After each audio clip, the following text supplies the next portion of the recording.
This is our spot up ahead on the shoreline there. I don't know if you can see that, but this is where we camp for 5 to 7 days at a time.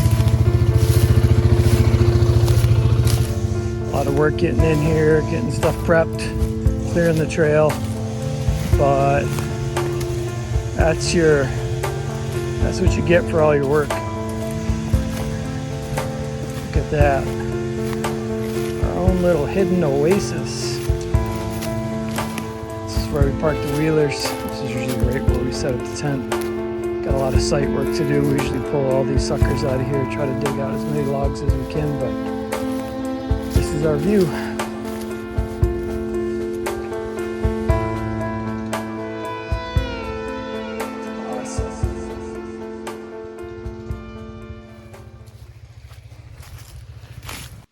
All right, we've made it to camp. We got fairly set up here. Next thing we're gonna do is this is a big sack of apples.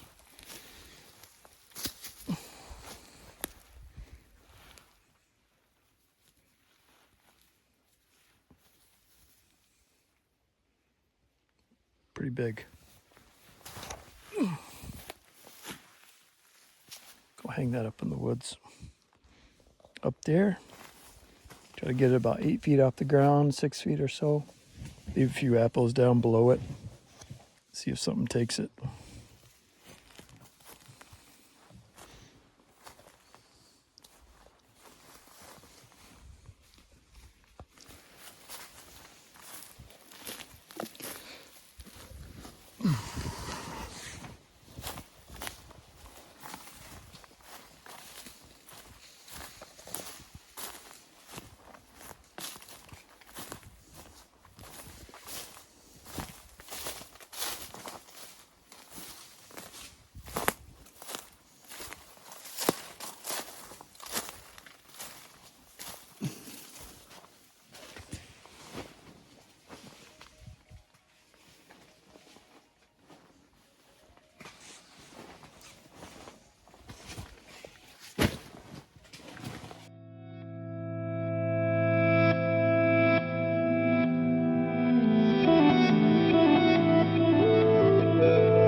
go check the big bait bag.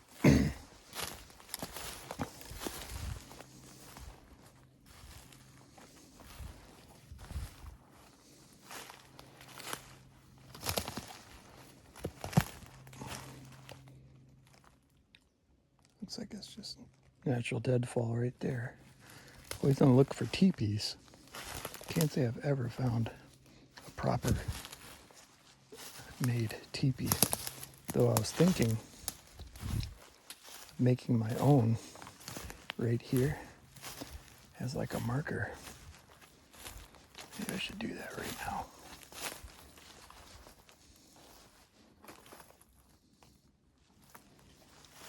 Oh, here's my audio recorder. I bet it's dead. Yeah, batteries just don't last on these things.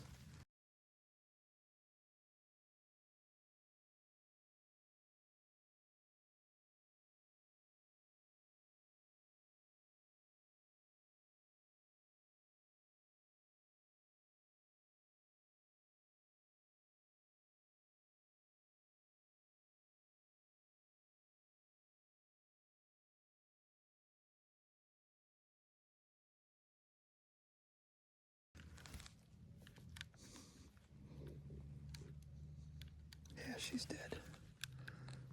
Put fresh ones in there tonight. Right around sundown. I don't bother recording during the day. Our camp's not far from here. You can kind of see it there in the distance. There.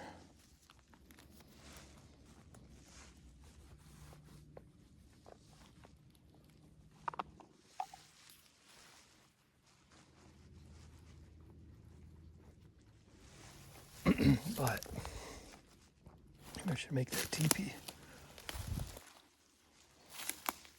I'll probably hit record once it's done.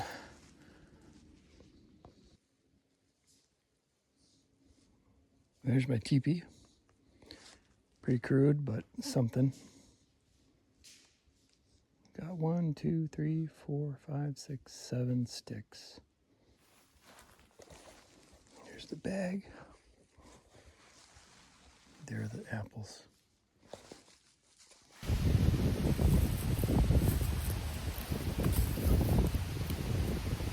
Thought I'd shoot a video giving a little bit more context into kind of the history of what we've been doing out here. Basically, it started out about 15 years ago. Me and two friends got interested in Bigfoot and heard of some local sightings that happened in this area. This is northeastern Minnesota, right about 3 hours from the cities. There's a kind of string of sightings that happened in this immediate area that we were at. Pretty legit sightings, made it to the BFRO, and local community saw what was reported as Sasquatch, multiple occasions, some good eyewitness close encounters.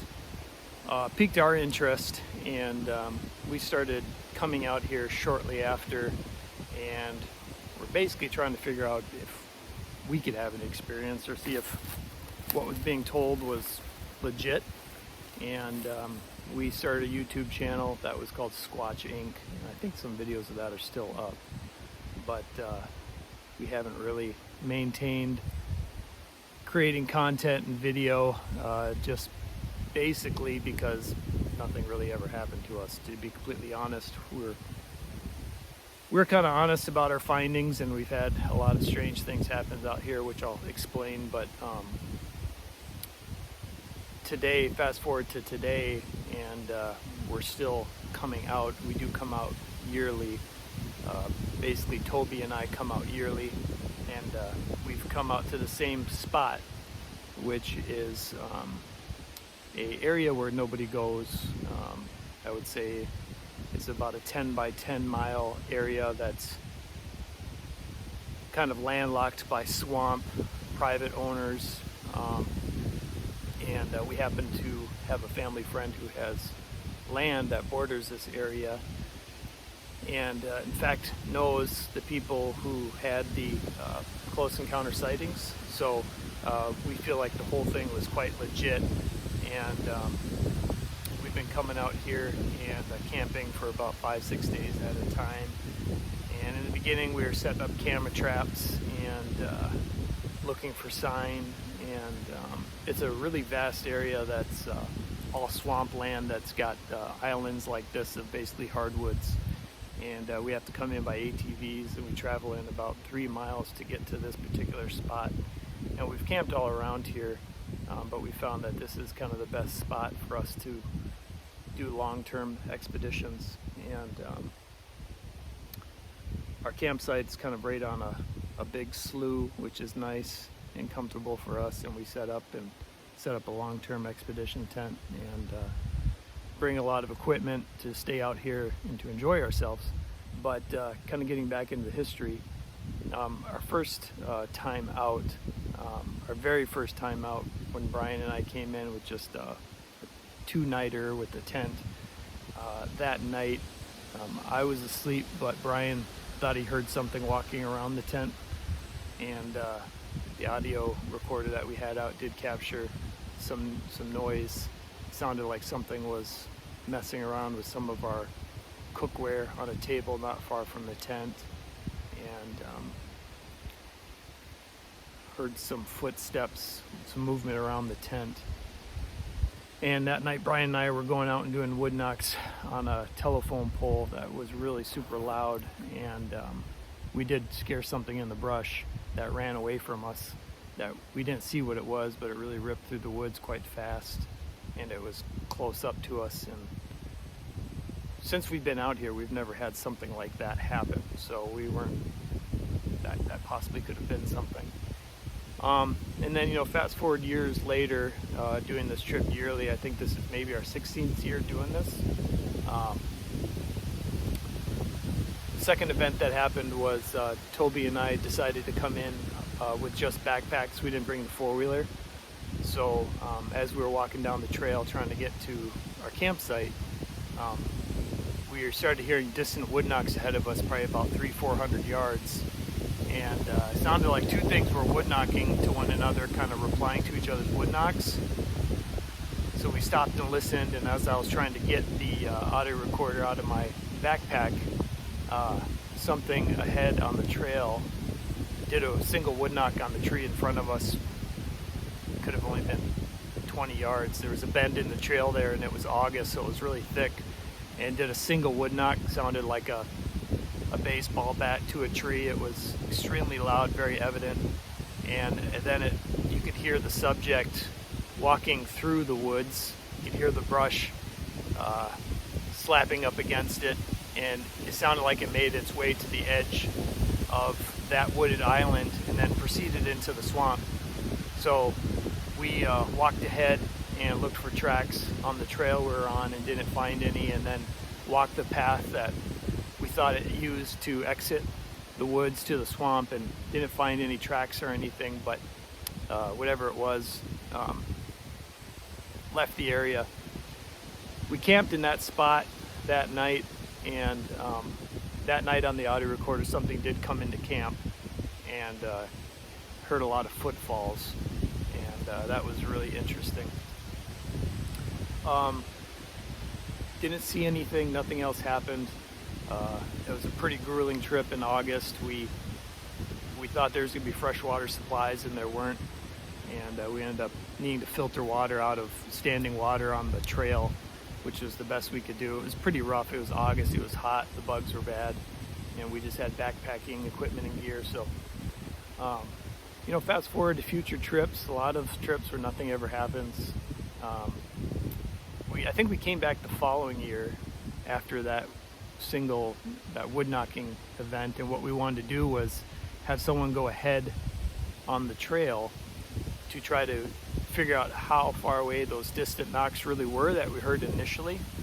And so we had Brian go ahead and start doing some wood knocks while we stayed back about 100 yards or so. And as he started doing wood knocks, we actually started getting wood knock replies from one of the islands in the swamp that was rather close. that was really fascinating, because that island is an island in the swamp, and to cross it you do have to cross a swamp.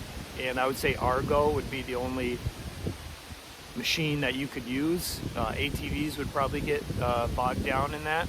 There's no trees to winch off, there's nothing. So that island is just out there by itself, and something was on that island replying to a few of our wood knocks. And I think we had 2 sequences where we did 3 knocks, and then we heard a few knocks back, and then we did another set of wood knocks, and then it wood knocked back, and then that was it. So that was really peculiar. So we had that event happen, and then fast forward a few more years where nothing would really happen. But then one time we were at a camp probably about 200 yards from here, me, Toby, and Brian. And Brian and I left to go grouse hunting, and Toby was back at the camp by himself during the day just like this, and we had ranged further than he had thought we had. And towards the swamp, Toby heard a really loud, clear whoop, like a whoop, just a single one. And he thought it was me grouse hunting, just doing a whoop while I was out there. Well, we came back about a half hour later, and he said, "Was that you guys in the woods just behind me?" And we said, "No, we went the other direction, and we actually went quite far." So that was interesting that he heard that whoop. And my guess is that maybe something thought that we had left the campsite, came in to check to see if anyone was around, saw Toby, and then maybe put out a vocalization. Wasn't a swan. Toby's a duck hunter. He knows what a swan sounds like. If anybody thinks, oh, that was probably just a swan, it was definitely something else. And then a few years later, we were at that exact same camp. Actually, it could have been that same year. It was about 9 o'clock at night. I remember looking at my watch. We had just started a fire. At that point, we were camping in a place that was a lot thicker than this, actually. It was where the brush was up close to you, and we had kind of just cleared out an area, and we were in a pretty thick spot. And it was a silent night, and we had started the fire, and the fire kind of started to get a little big. And off behind us, we were kind of sitting in a 3 triangle pattern, and off behind Toby, a single branch broke about just 20 feet in the brush behind us. And you know, we all looked at each other and kind of started looking over there, and then something slowly moved on the edge of camp away and into the swamp, just like, you know, like that other subject did with that single wood knock. Almost like something was snuck up to camp and was kind of watching us, and then accidentally broke a branch, and then decided it had been discovered, and it just left camp slowly and methodically. And by then, Brian had a thermal binocular, and he shined or used that into the woods, and we never saw anything.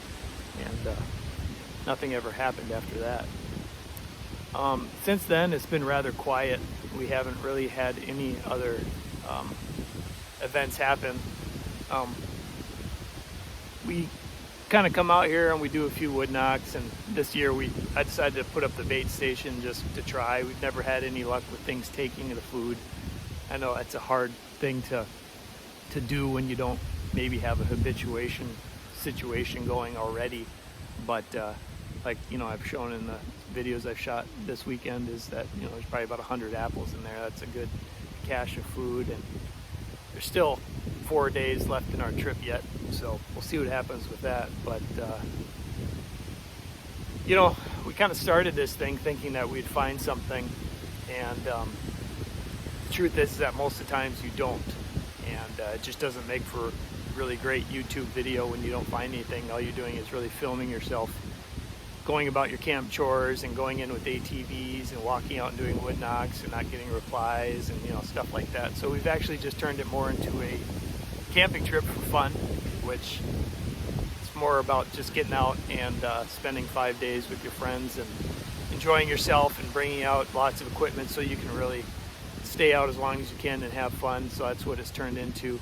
And if something happens, it happens, and, you know, it's always fun when something does, but to be honest, we don't really go out looking for it anymore. We ride ATVs at night.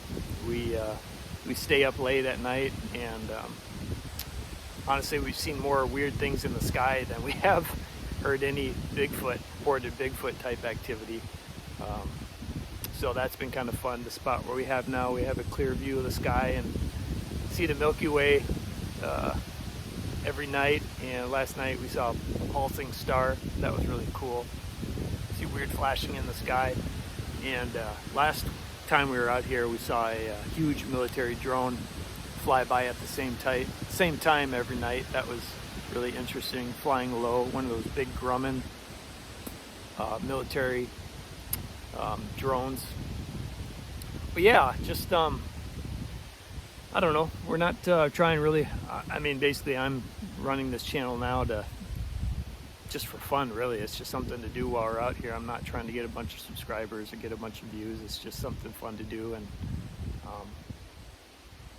I don't think Bigfoot, maybe they're not here anymore. You know, I mean, I haven't heard of any reports coming out of this particular area anymore. I know the town has kind of didn't really enjoy it. The BFRO actually came in from those initial sightings. I think that was in 2008, and I don't think the town really favored really well on the town. So I'm not sure we'd hear much anymore, but yeah, just kind of giving an update. I kind of plan, you know, we do this trip every year, and it's fun to do, and if people enjoy watching people out in the woods, you know, seeing what's out there, grouse hunting, just enjoying nature. That's kind of what this is about. But yeah, I'll keep trying to shoot as many videos as I can. I don't do a whole lot of these narrations just because, I don't know, I don't have much to say. You know, it's I'm not going to try to make it look like something is happening when it's not, and I'm not going to try to falsify any information. It's just really about us having a good time, and if you get something from this, I appreciate it. But that's what we'll continue to do. So thanks for watching. I was just standing here, and I looked right up under this tree line, and I thought I saw a flash of black back in them trees. It's kind of weird. I don't know.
Walking up on the apples.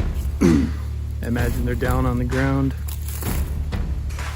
We had like 39-mile-per-hour gusts last night throughout the night. Heard some trees fall. It was pretty spooky, actually. but imagine that twine rope just gave out. Yeah, I see the bag on the ground there.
So it's 4 a.m.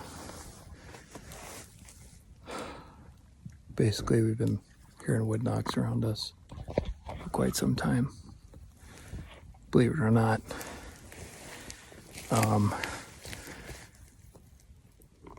We're on like a slough, and I've been hearing the geese go like crazy for maybe the last few hours or so. It's been keeping me awake. And I started hearing wood knocking on the other side of the slough. Loud as a day, it's completely still out here. And then another one responding to it, not too far from it, further down to the right. I heard at least 10 to 15 wood knocks. Woke up Toby. Once I woke Toby up, there they go again.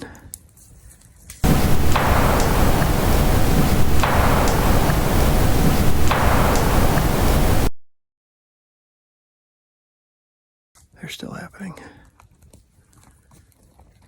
Anyways, the last wood knocks we heard before just that one was actually one on this side of the swamp.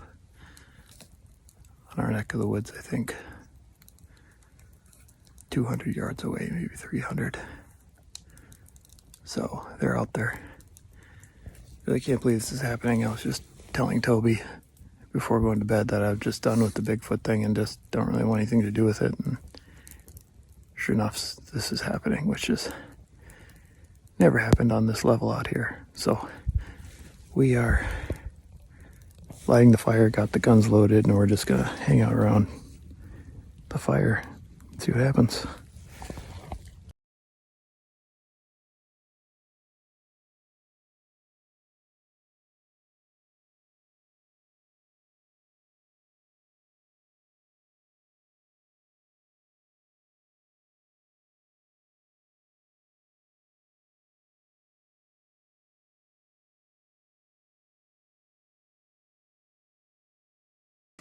All right, the time is 6:53 a.m. October 7th, Tuesday morning. Last night, Toby and I were sleeping right here. You can barely see it, but in our tent right there. And both he and I were waking up to geese, ducks, I don't know, most likely geese in this pond right here, in this slough. We think that there were, past that little beaver wall, that dam right there, there's another water hole. We think there was a bunch of geese in there and they were going crazy. They woke both he and I up a few times. They were really going nuts, kind of like in distress. Anyways, I think it was shortly after I woke up to wood knocks coming right from that ridge, right from that tree line right there. And then I started hearing them coming from over there, right there. And I woke Toby up. I must have heard 10, if not more, by that point. They were pretty consecutive, kind of going back and forth. Some singles, some doubles. I think there were some triples in there. They were really loud. I woke Toby up. Toby started listening. He heard them here and there. And then we started hearing them from over here, beyond the tree line, about another 100 yards. Have to imagine in the slough over there, in the bog. And then we kind of talked about what we were going to do. I did start the audio recorder and I put it outside the front door. I think I probably captured some wood knocks on that. We decided to come out and start the fire because they were continuing to go off. We weren't really sure if we wanted to be in the tent if things picked up. So we came out and we started a fire, and I did a short little video explaining what was going on, and you can hear a wood knock in that one. Then it all stopped, and we've just been listening since then. Now the sun's come up, and that was basically the whole event. Anything I missed, Toby? Yeah, probably about half hour, maybe an hour after that, Toby saw a blue orb pass over the pond, kind of like what a firefly would look like, but it moved across kind of, how many feet of, did you see it travel, you think? About maybe 25 feet. 25 feet, a blue little orb passed over. I thought I saw something.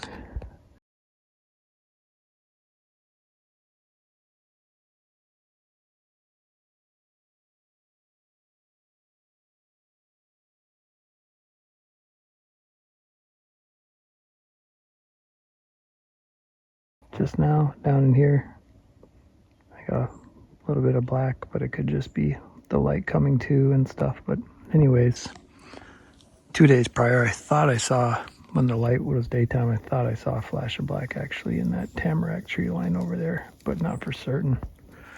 But anyways, it was definitely what they call Sasquatch wood knocking. There's no doubt about it.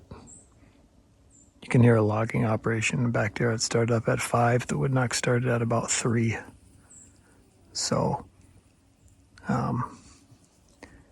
yeah, we have to leave today, so we're not going to really spend much more time here. So we have to pack up as soon as we get enough light and go. But that's the story.